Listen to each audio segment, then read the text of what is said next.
Hello, मैं अरविंद माथुर।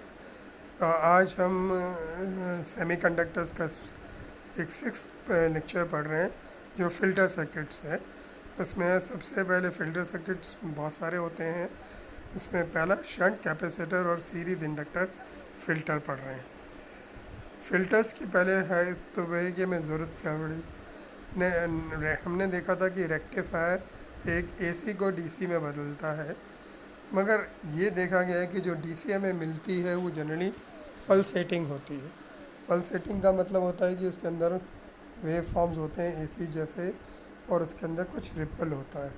इस ripple को हटाने के लिए फ़िल्टर सर्किट्स यूज़ करते हैं। फ़िल्टर सर्किट जनरली एक इलेक्ट्रॉनिक सर्किट है, इलेक्ट्रॉनिक सर्किट, और इससे हम रिपल को कम से कम करने की कोशिश करते हैं। जो पल्सेटिंग डीसी, जो रिपल के साथ जो डीसी है, वो जनरली कांस्टेंट नहीं होती, और हम इसको फ़िल्टर सर्किट से यूज़ करते हैं।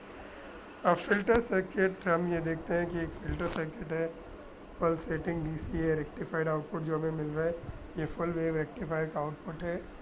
इसके अंदर एक फ़िल्टर सर्किट लगाते हैं और हमें एक आइडियल फ़िल्टर आउटपुट मिलना चाहिए, है ना। अब हमारे पास जनरली दो चीज़ें हम काम में लेते हैं। एक इंडक्टर होता है विच फ़िल्टर सर्किट्स कॉम्बिनेशन बनते हैं इंडक्टर और कैपेसिटर्स के। एक इंडक्टर है जो डीसी को अलाउ करता है और एसी को ब्लॉक करता है। इसी तरह एक कैपेसिटर है जो एसी को अलाउ करता है और डीसी को ब्लॉक करता है। इसके बेसिस पर हम चार तरह के फ़िल्टर्स बनाते हैं, जिसको हम कहते हैं series inductor filter, shunt capacitor filter, LC filter, और एक है पाई फ़िल्टर।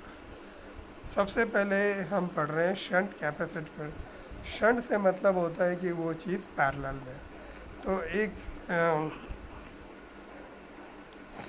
एक सिंगल कैपेसिटर अगर हम उसके आउटपुट के पैरेलल में कनेक्ट कर दें तो ये शंट कैपेसिटर फ़िल्टर बन जाता है। और हाफ वेव का अगर आउटपुट ऐसा है तो हमें इस टाइप का आउटपुट मिलता है।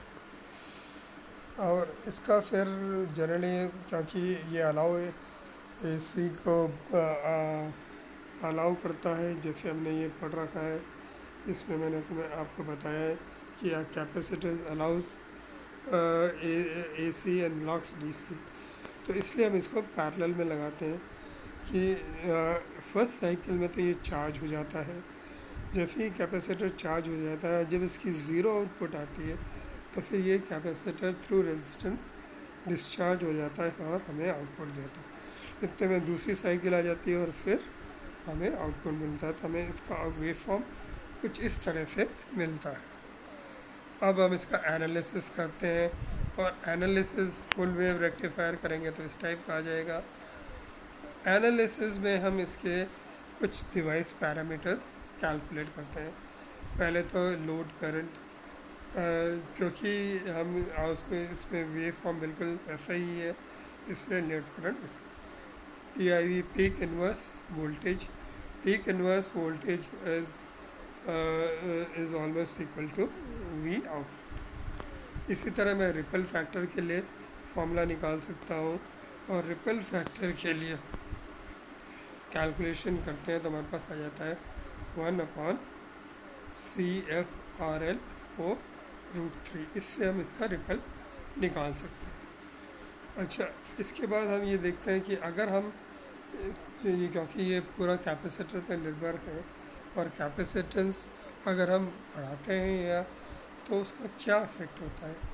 तो हम कहते हैं कि it increases V C towards output, reduces magnitude of voltage, ripple voltage, reduces time of flow, or increases the peak inverse current. The advantages of a capacitor filter ये लिख दिए हैं, डिसएडवांटेजेस मैंने लिखे। इसके बाद जो इंडक्टर है, क्योंकि इंडक्टर डीसी को अलाउ करता है, एसी को ब्लॉक करता है, इसलिए हम इसको सीरीज़ में लगाते हैं। और सीरीज़ में फुल वेव रेक्टिफायर के लिए वेव फॉर्म आउटपुट इस सर्किट में दिखाया हुआ है।